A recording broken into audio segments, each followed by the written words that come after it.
I'd like to introduce Dr. Thomas Levy, former Assistant Professor of Medicine at Tulane Medical School and Fellow of the American College of Cardiology. He's the author of 4 books, including Curing the Incurable, Vitamin C, Infectious Disease, and Toxins. Please welcome Dr. Levy.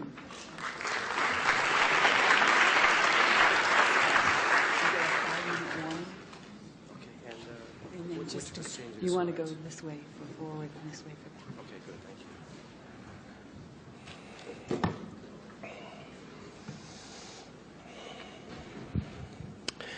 Good morning. It's definitely my pleasure to speak to this group. I think I have some exciting and practical information that just about everybody that practices medicine can actively incorporate into their practice for the benefit of their patients.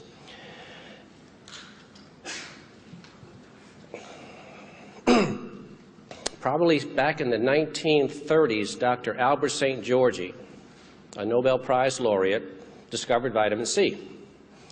There were a lot of other researchers working on vitamin C at the time, but for better or for worse, Dr. St. George got the credit.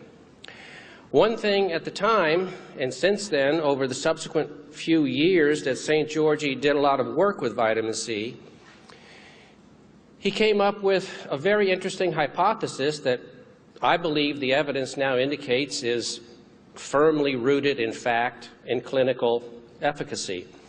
And that is, if you will, the electron flow theory of disease and health. And very simply, because it is in fact simple, health is a state of high electron flow. Disease is a state of low electron flow, or exchange, if you will. And of course, with antioxidants and pro-oxidants, the Romulus and Remus of the body, antioxidants supply electrons, pro-oxidants, free radicals, receive and take away electrons. And as we'll see in a moment, toxins and infections are virtually all pro-oxidant. Vitamin C, as what I will call the premier antioxidant for the body, readily donates electrons. Now, I'll address one other thing at this point in time because it invariably seems to cause a lot of confusion because it's not properly addressed in the literature, is when they say other antioxidants such as vitamin C are sometimes pro-oxidants. Well, let me first say vitamin C is never anything but an antioxidant because it never does anything but donate electrons. If the only thing you do is donate electrons, you can only be an antioxidant.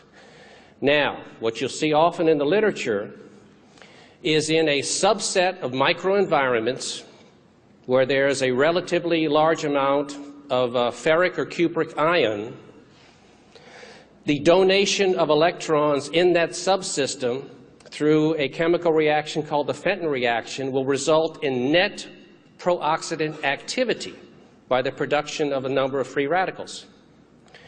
The vitamin C and the other antioxidants still did nothing but donate electrons, but in that subset, there's a pro-oxidant activity. And also, in contrast to what is held by a lot of people, a large amount of antioxidant will always have nothing but an antioxidant activity. So the moment you get above what clinically is a fairly low dose of vitamin C, 200, 300, 400 milligrams, you'll always have net antioxidant activity. Now, I like to point out a lot of the different important antioxidants in the body and in the diet that we use. And by no means do I ever want to leave any group of medical practitioners with the idea that vitamin C is the only important antioxidant. All antioxidants basically are the same insofar as to the donation of electrons. But we obviously know there are tremendous different clinical effects of one nutrient to another, one antioxidant to another, and I would submit to you that that has to do with the bioavailability of the substance itself. Alpha-lipoic acid, for example, is fat-soluble and water-soluble. Vitamin C is predominantly water-soluble. Vitamin E is predominantly fat-soluble. Other stereochemical attributes of the nutrients will see that some get high levels in one tissue or organ, some get high levels in another, and that will affect and determine the clinical nature of the effects that that particular antioxidant has. Vitamin C eventually gets into just about every tissue in the body, which is probably why it's the most profoundly effective antioxidant on different clinical conditions, especially if you take a high enough dose.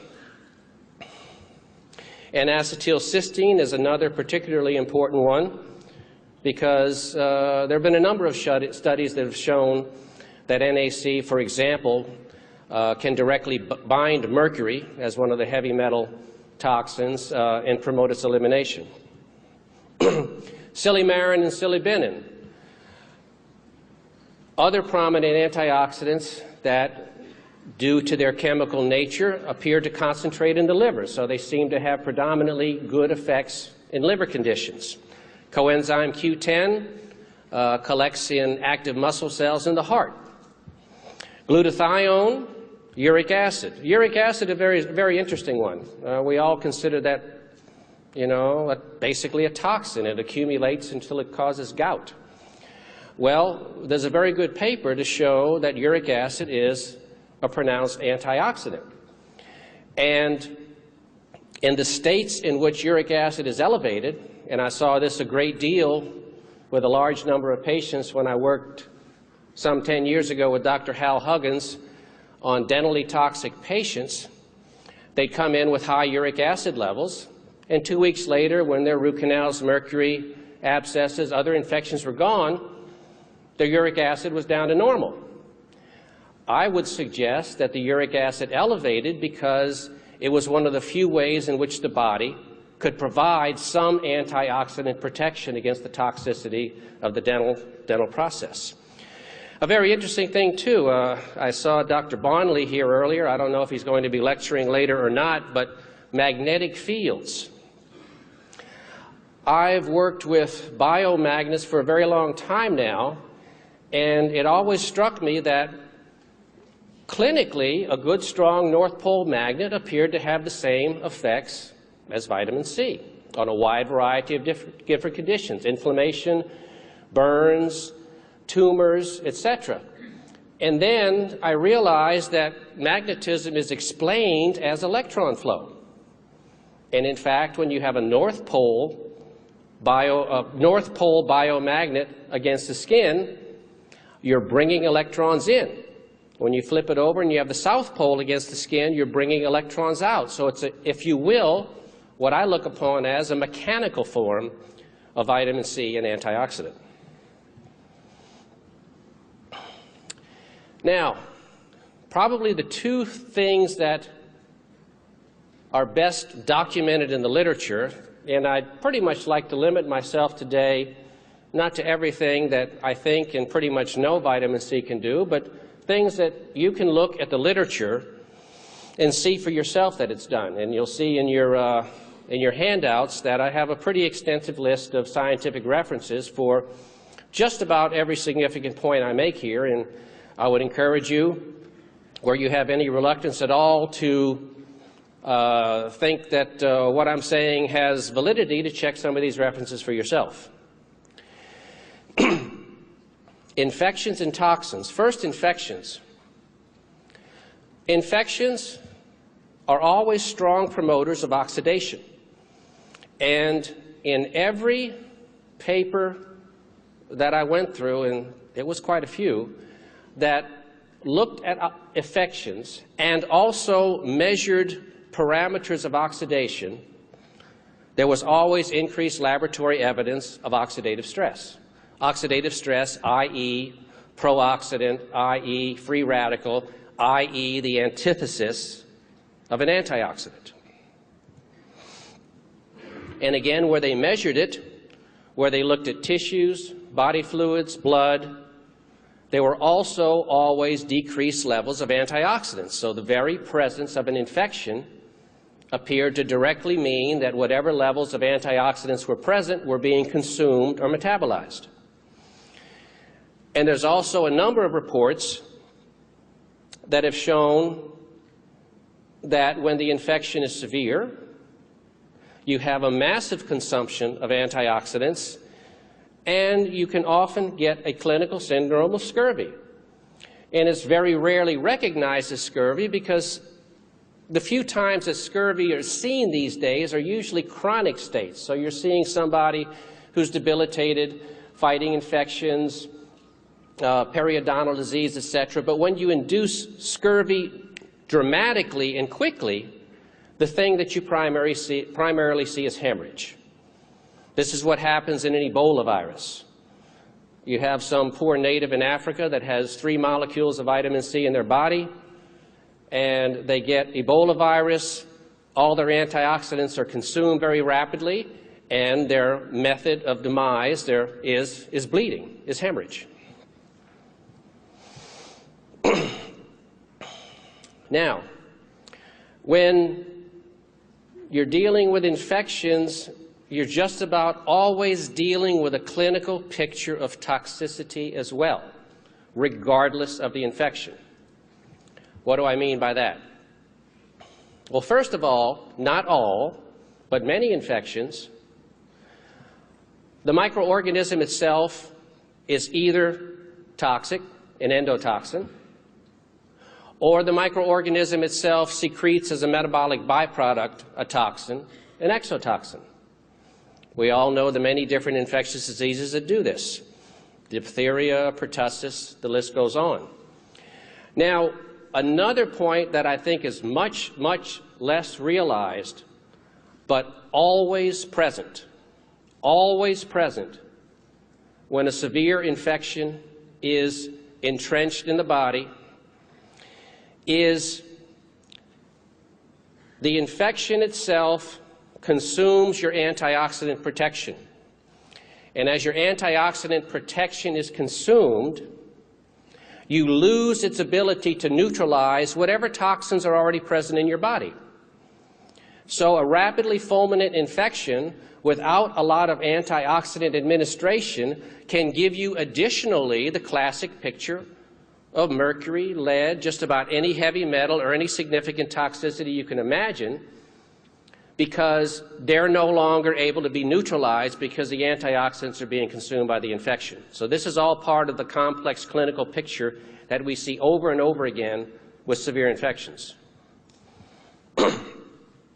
Toxins by themselves.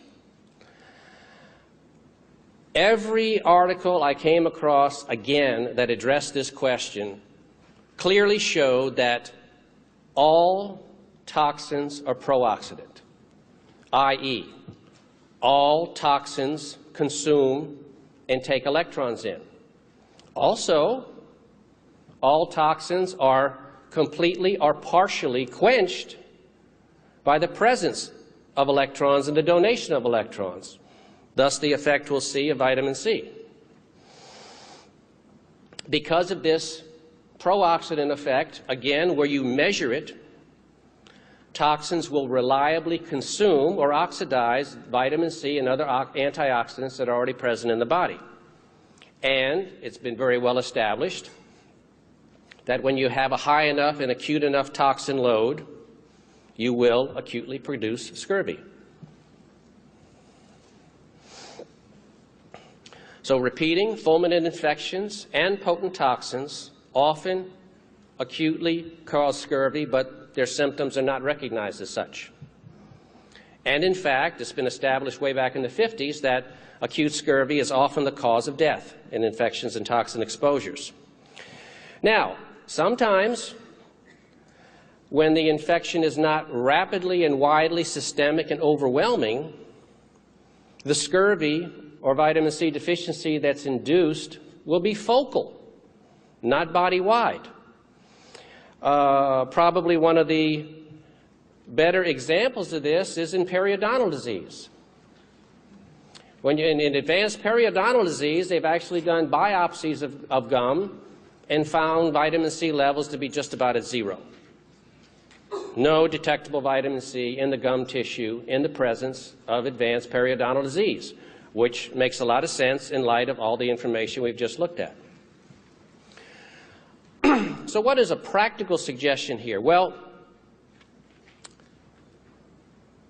wherever you have a clearly established infection, a clearly established condition of increased toxicity or intoxication, regardless of whatever else you're doing to treat the patient, you should always vigorously supplement vitamin C, because the toxin in the infection itself is automatically inducing a vitamin C deficiency.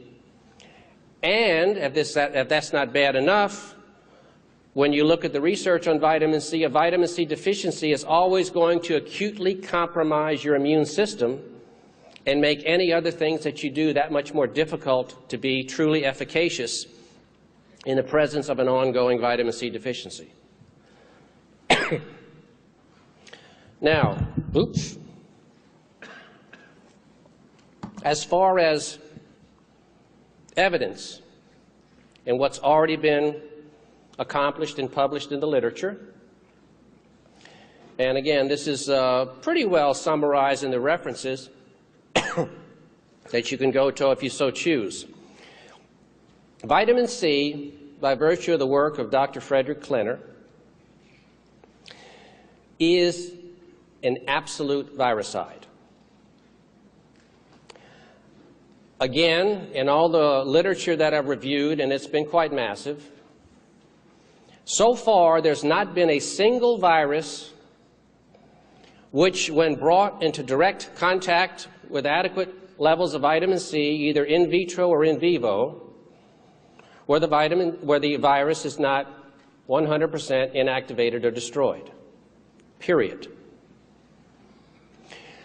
Really, the only times you have any sort of clinical failure in treating a viral syndrome with vitamin C is usually going to be one of two situations.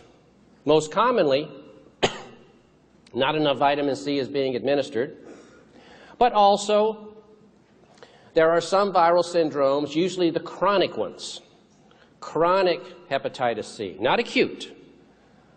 Chronic Lyme, not acute. AIDS, again, not acute.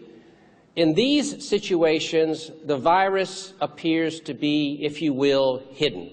It's not openly available for access to the vitamin C. In AIDS, for example, you'll have the RNA of a virus incorporated into some of the immune cells. That can be a very difficult access problem.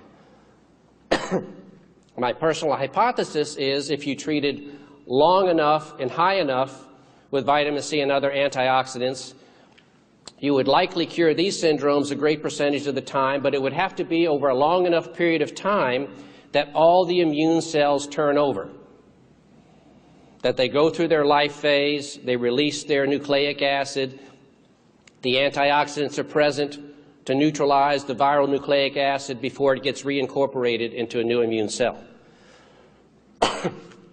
Now, in addition to being an absolute viricide, vitamin C is also strongly microbiocidal in general. It will facilitate the cure of most infectious diseases. Also, very important, nobody has to feel like they have to stop using what they're already using or stop using what maybe they consider to be a reasonably effective cure for something. And by no means, if a patient comes in with pneumococcal pneumonia, don't give them penicillin. That's not the message at all. Vitamin C is intimately involved in the immune system and facilitates the development of antibodies, facilitates the manufacture and secretion of interferon, and does a wide number of supportive functions to both the B cells and the T cells. So use them both. About the only time vitamin C will cause any problems with your traditional therapy, whatever that might be, is if that therapy is pro-oxidant. If that therapy is pro-oxidant, like certain chemotherapeutic agents are, and you give them simultaneously, yeah, the vitamin C is going to neutralize that like it'll neutralize any other toxin. But it still doesn't mean you have to give that up. All you have to do is change the timing of the dosage. You give whatever therapy it is that's pro-oxidant and wait enough period of time, usually several hours, for it to get absorbed and into the tissues, have its effect. Then you give your vitamin C to come in and mop up the oxidative damage that's done while preserving the positive clinical effect that the other drug had. Now, again, these are all documented. Klenner, back in 1948, Klenner was about the first person that started using vitamin C actively as a therapeutic agent, a chemotherapeutic agent. I don't really know, even after reading all the papers on him, how he completely came up with the incredible insight that he had to do what he did. But in the middle of a polio epidemic in Reidsville, North Carolina in 1948, where, if you're old enough to remember this personally, kids were dropping like flies, and kids were being paralyzed for life. Klenner treated 60 consecutive infants with intravenous and intramuscular vitamin C, mostly intramuscular because they were so small, and he had 60 complete cures. About half of the kids were documented with spinal tap, and the other half, well, it was the middle of an epidemic. It really wasn't difficult to see that here's another case of polio coming rolling into the emergency room. Now, interestingly enough, about 57 of these 60 were cured in 3 days. The other 3 took another couple days. Also, interestingly, another, I believe, young girl, 6 or 7 years old, I don't remember the age exactly, who already had polio for several weeks and already had flaccid paralysis of her legs for 4 days. Complete and total dead meat. In this young patient, again, it took a little longer, 2 weeks, but she had a complete cure and brought back all of her neurologic function. And it's just an incredible and awful and horrible shame that diseases like this are still not treated with vitamin C. There's nothing else that even comes close. Nothing. Hepatitis. I emphasize acute hepatitis versus I talked about the chronic hepatitis before. Hepatitis is one of the most dramatic things you can treat with vitamin C. You give 50, 75, 100 grams a day of vitamin C intravenously to an acute hepatitis patient in a large liver, fever, jaundice, the type of patient that's going to be sick for anywhere from 2 to 6 months. And they're clinically well most of the time in 3 to 4 days, and laboratory-wise cured in 7 to 10 days. Every time. Measles and mumps, these are very easy for vitamin C, but more importantly, I'm sure all of you are aware that often enough measles and mumps have a lot of secondary problems, neurologic problems, CNS problems. Vitamin C has worked very well in these cases as well. Encephalitis was perhaps some of the most dramatic things that Dr. Klenner worked with. I don't know how many patients he might have treated that were in a coma that didn't get well. I only know the ones that he reported on in his articles. And on the ones that he reported on in his articles, every one of his patients that had encephalitis, often comatose, were completely cured in 3 to 4 days. They would usually regain consciousness anywhere from 3 to 10 hours after the vitamin C was initiated. Again, it's pretty heady stuff. And probably until you jump in there and start using it yourself, you just can't really believe that treating some of our most horrendous illnesses still are so easily cured, and certainly so easily controlled. Mononucleosis. I've had the opportunity myself. As a cardiologist, I don't see a lot of acute infectious patients. But every now and then, somebody with chest pain has something else going on. And on at least 2 separate patients that had mononucleosis, they were both young college girls. Both of them, they're almost like twin clinical histories, had had to drop out of college for the last 4 to 6 months because they were just so horribly fatigued, headaches, everything else. Both of these young ladies were fine in 3 to 4 days, complete cures.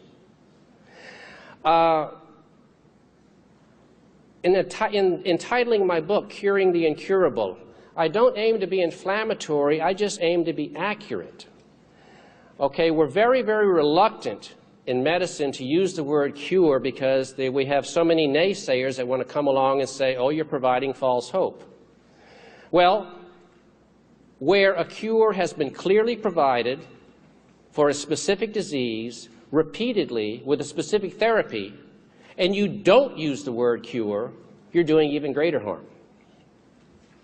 Viral pneumonia, diphtheria, all of these have responded incredibly well to vitamin C. Now,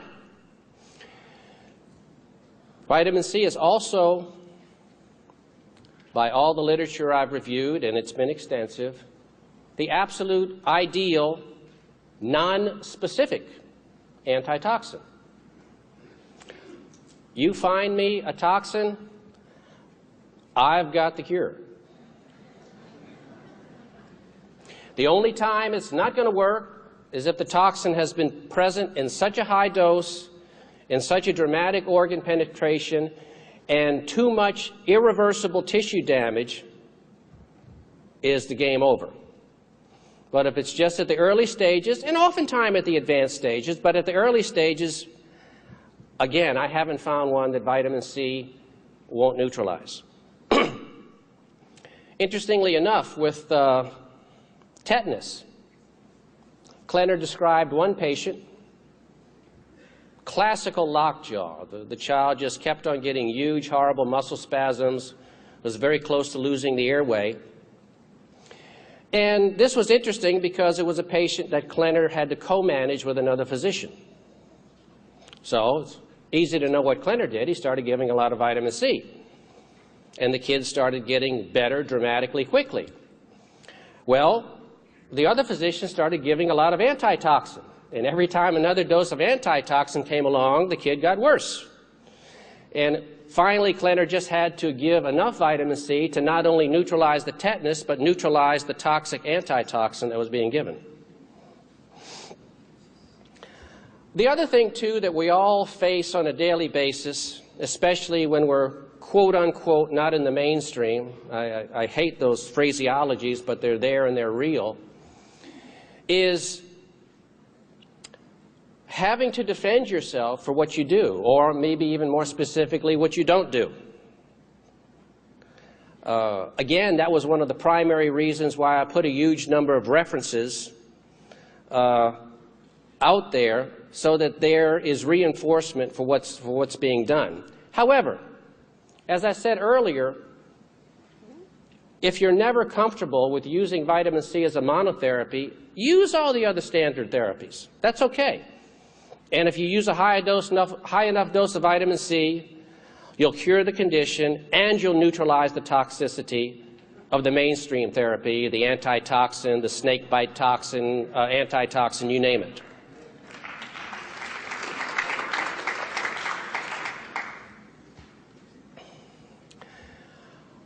Probably some of the other more incredible case histories that Klenner reported were with carbon monoxide.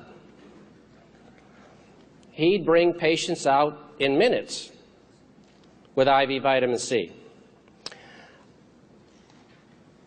Also, on some of the insect bites and other toxic bite syndromes that he faced, I think it's very important to understand the rapidity with which not only toxins can have their toxic effect, but vitamin C and other antioxidants can have their antitoxic effect. If you look through his articles, you'll see some dramatic occasions where I think in one case it was a brown recluse spider. This patient came in having been recently bit, comes into Klenner's office, and I might add, Klenner had a policy in his office to start the vitamin C and then take the history.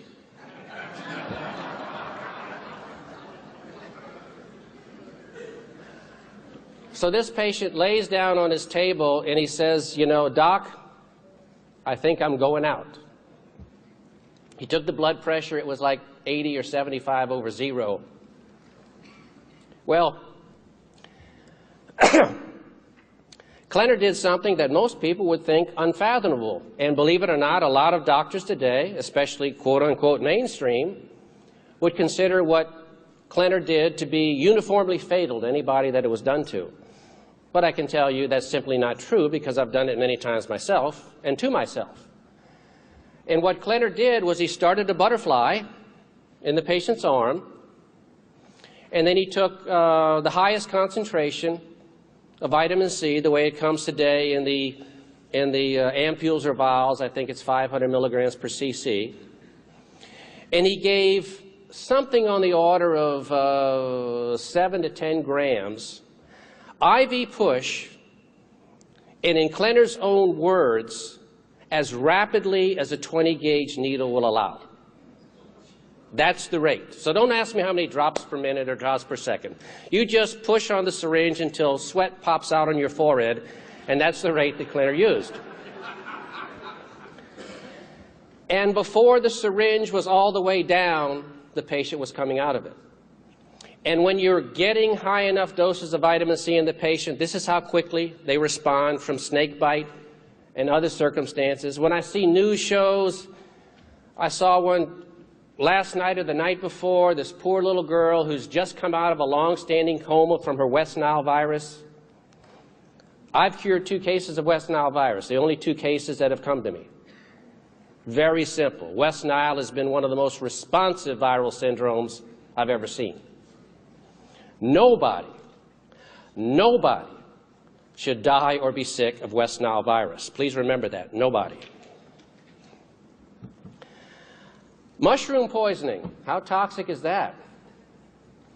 If you don't die, you have a 50% chance of liver failure. Interestingly enough, this was first cured by a Frenchman several decades ago by the name of Lang, I think L-A-I-N-G. And he used a combined protocol of, I believe, alpha-lipoic acid, milk thistle, and a paltry 3 or 4 grams of vitamin C. Anyway, he was so effective in totally reversing Amanita phalloides mushroom toxicity, one of the most severe toxins I know of, that whenever he put on a lecture or talked around the world or around the country, he would start by taking 3 to 4 times the lethal dose of mushrooms right on the spot. That's what you call confidence in your theories and beliefs. Since there's always another circumstances that you've never allowed for, I'm not quite into taking uniformly fatal doses of anything to prove my point. Lead and other heavy metal poisonings. The first exposure that I had to the incredible abilities and capabilities of intravenous vitamin C was with Dr. Hal Huggins. For those of you who don't know Dr. Huggins, I consider to be the world's most prominent authority on mercury toxicity from dental fillings, and has now a lot of people are on the bandwagon, but Hal was pretty much fighting the fight all alone 25, 30, 35 years ago. Well, I was in Colorado Springs, and Hal and I were talking at a conference together, and he said, come on by my clinic sometime. And so I did, and I saw things that weren't supposed to happen. I saw patients that had been wheelchair bound for a couple years get up and take a few steps after 2 weeks when all the dental toxicity was properly removed from their mouth. But significantly, with regard to vitamin C, Hal would always give everybody that got their dental work an IV of vitamin C, 35 to 50 grams, infused before, during, and after the dental work. I saw patients horribly ill. I mean, they didn't even feel like they wanted to be alive, that would come in and get 3 or 4 root canals extracted and half a dozen amalgam fillings replaced. And the same night, they felt so good they wanted to go out and chew on a steak on their remaining teeth. I said, something's not right here. Something's not meshing with my understanding of medicine and disease and illness and toxicity. And that started me initially on my work on vitamin C. And in addition, obviously, to the loss of toxicity, when things are properly done with the toxicity in the mouth, you can get tremendous clinical responses very quickly, non-specifically, with intravenous vitamin C. Pesticides, this would work dramatically too. Radiation toxicity. Remember, this is just a prototypical evidence of pro-oxidant activity. And there's a huge amount of literature to show that when you have a high enough dose of vitamin C and other antioxidants, this is an easily neutralized syndrome too. Now, if a nuclear bomb drops 50 miles away, I don't know. It might be too much radiation there, but by the same token, I don't know what the guideline will be. If you're sitting there with your 100-gram vitamin C infusion going, you might make it. Quickly, not to minimize the importance, but due to time considerations, it's very important when you're dealing with toxicity, when you're trying to overall improve your patient's long-term health, not to just neutralize their toxicity for the moment, but to get to the sources of their toxicity. I've been involved in 2 different books related on this topic, and the science is overwhelming. It's not subtle, it's overwhelming. Root canal treated teeth, in my opinion, the scientific literature shows, are the most toxic entities on the planet, 100%. And if it's not 100%, then it's 99 plus, because over 5,000 extracted root canal teeth that we've sent to Dr. Haley for examination, 100% have been highly toxic. Not 99.9, 100. When you do a root canal, you carve out the nerve and blood supply. Guess what? You took away the immune system's access to the tooth. A lymphocyte can't jump across the Grand Canyon. It's got to have blood supply, nerves, in order to get to the bacteria in the tooth. So once you've had a root canal done, that tooth is never sterile again, and it's producing enormous toxins, often more toxic than botulism. Toxicity consumes antioxidants, and it's just about impossible to keep your level of antioxidant protection high enough when you have these entities present. In 1950, Dr. Joseph Issels in Germany, at a time probably when less than 1% of the population had root canals, he ran a quote-unquote, I hate the word, alternative cancer clinic. And over 95% of his cancer patients had root canals. Maybe that's a coincidence. Periodontal disease, also highly toxic. When it's advanced, I consider it to be the equivalent of 32 root canals. Never underestimate the toxicity of periodontal disease. And again, I'll give you a piece of evidence that'll just help your patients incredibly. And it also puts the periodontist out of business, periodontologist. Buy a water pick. Pour a couple capfuls of hydrogen peroxide, 3%. Doesn't have to be something elaborate. Put a little water or mouthwash. Water pick twice a day. The first 3 or 4 days, the patient with horrible gum disease will bleed like crazy. A week later, the bleeding will be less. 2 weeks later, there'll be no bleeding, and if you take before and after pictures where the gum was flat, you'll now see new ingrowth of gum tissue. And you eliminate that huge source of infection, which has been clearly documented to be a major cause of heart disease. Dental implants. Not bad theoretically, but they're always done immediately or too close to extraction, and they screw it through an area of developing cavitation and toxicity. So if they let things completely heal up and then use non-toxic materials, maybe it would be an acceptable procedure. But the way it's done now, it's as toxic as anything else. Toxic dental materials, aluminum, stainless steel, these are all highly toxic things. Orthopedic medicine stopped using them a long time ago because of increased cancer risk, but dentistry never followed suit. Cavitations, just about every large tooth that you get extracted ultimately ends up with a pocket of necrotic material with toxins in them, the same level of toxicity as a root canal. Abscess is horribly toxic. If you have an abscess tooth, get it out yesterday. Teeth cleaning. Nothing wrong with getting your teeth cleaned, but you probably won't have to do it if your calcium phosphorus is in balance, if you water pick with the hydrogen peroxide. But if you do, take your vitamin C before, because you're going to release a huge amount of toxins and bacteria into the bloodstream acutely during that period.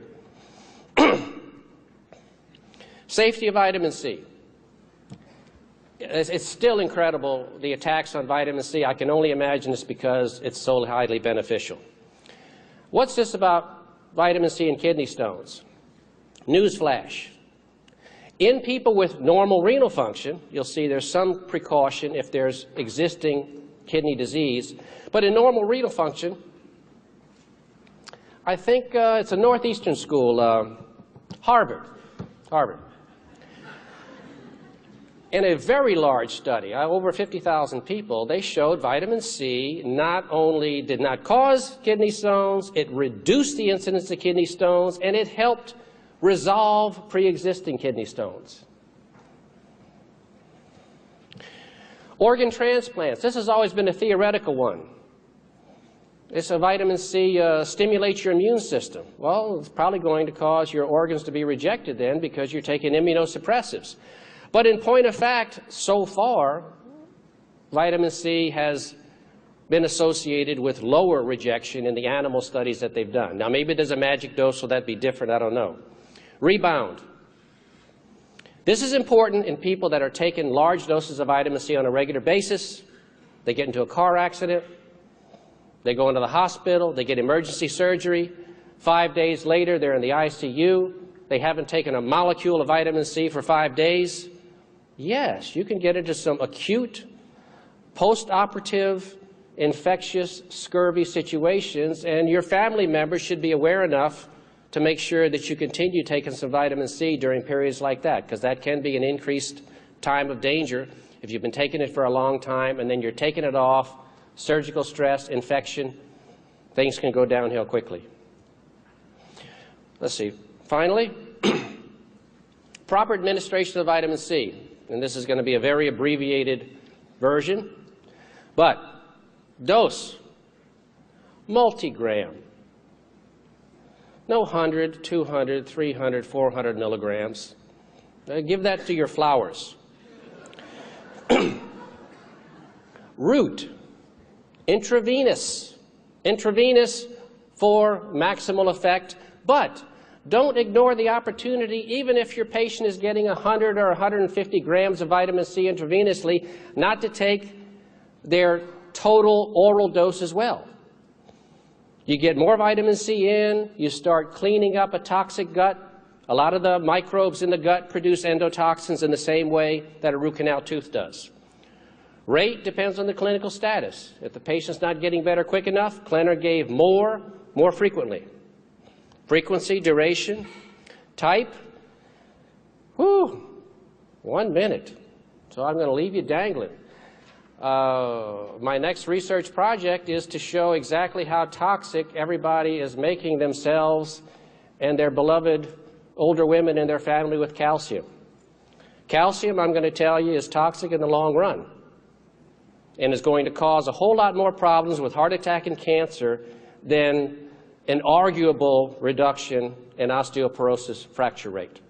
So I avoid calcium as an ascorbate because I advise high levels of ascorbate, and it has far too high associated calcium with it. Adjunct therapies, like I said, Don't avoid those because vitamin C will just about always operate synergistically with whatever else you're using. Thank you.